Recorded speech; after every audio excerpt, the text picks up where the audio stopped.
Assalamualaikum warahmatullahi wabarakatuh. Perkenalkan, saya Desi Indanizain dari jurusan Pendidikan Ekonomi, Fakultas Ekonomi, Universitas Negeri Padang.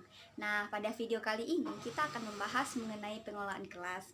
Seperti teman-teman ketahui, bahwasannya pengelolaan kelas merupakan suatu kegiatan yang dilakukan oleh seorang guru dalam rangka menciptakan proses pembelajaran yang kondusif serta aktif dan efisien, sehingga tujuan pembelajaran pun dapat tercapai dengan baik. Nah, salah satu bentuk dari pengelolaan kelas ini adalah bagaimana penataan tempat duduk siswa. Tentunya dengan memperhatikan karakteristik siswa dan juga metode pembelajaran apa yang akan digunakan oleh seorang guru.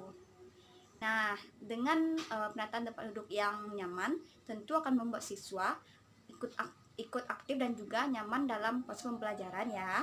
Nah, berikut ini ada beberapa format penataan ruang kelas yang bisa digunakan oleh seorang guru ketika proses pembelajaran ya.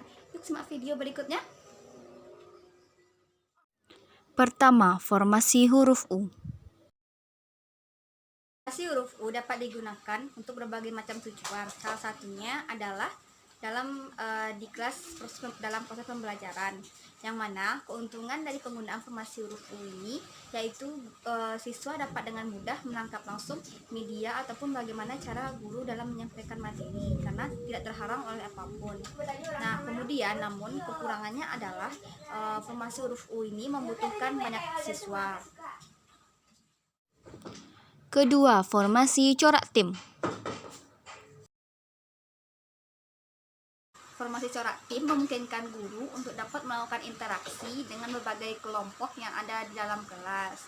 Nah, siswa pun dapat dengan mudah untuk mendiskusikan masalah yang diberikan oleh seorang guru dalam kelompoknya, sehingga proses pembelajaran pun dapat langsung secara kondusif. Namun, jika keadaan kelas ataupun siswanya tidak kondusif, maka tentu hal ini akan menjadi sangat sulit untuk menyampaikan materi dan mendiskusikan masalah yang sedang dilakukan dalam kelompoknya. Ketiga, formasi meja konferensi.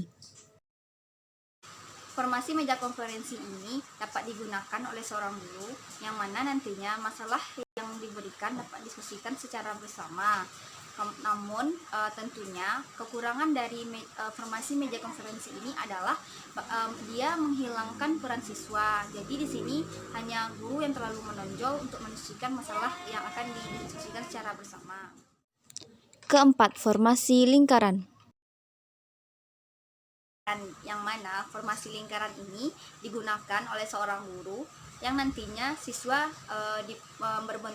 membentuk kelompok dalam bentuk lingkaran tanpa adanya meja yang menghalangi mereka, sehingga nantinya proses diskusi dapat berlangsung dengan intens.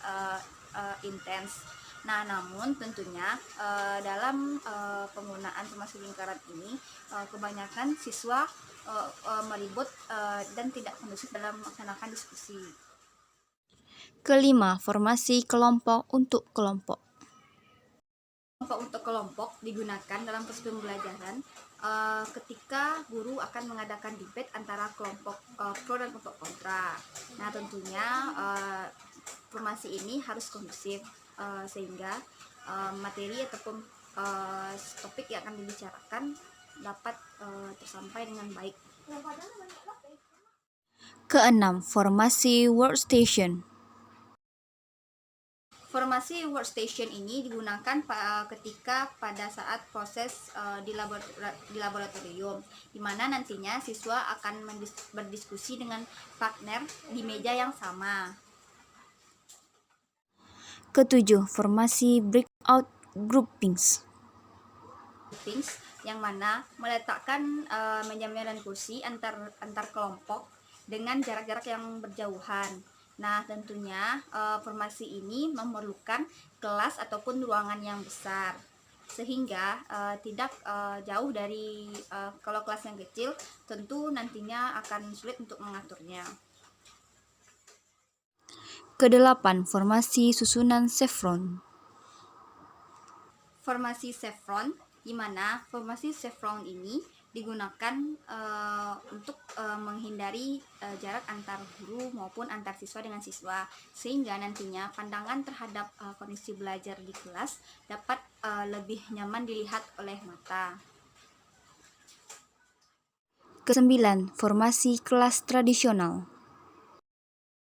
Formasi kelas tradisional, di mana formasi kelas tradisional ini dilakukan oleh seorang guru ketika tidak memungkinkannya formasi-formasi yang telah ada.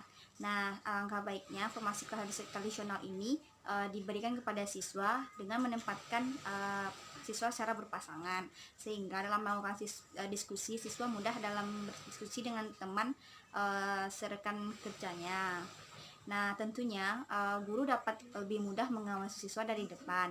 Namun, tentunya kekurangan yang dimiliki dalam formasi kelas tradisional ini adalah siswa yang di belakang cenderung terabaikan.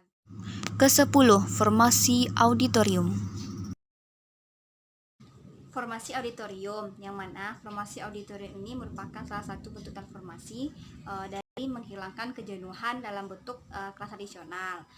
Namun untuk mengurangi kebosanan, alangkah baiknya walaupun dalam bentuk formasi auditorium, siswa tetap dipasangkan dengan pasangan serekannya, sehingga proses pembelajaran pun tidak langsung dengan jenuh ataupun membosankan. Nah, sekianlah video kita pada kali ini, yakni mengenai pengelolaan kelas dengan dikhususkan pada penataan meja dan kursi. Nah, semoga video tadi bermanfaat bagi kita semua. Assalamualaikum warahmatullahi wabarakatuh. Sampai jumpa di video berikutnya.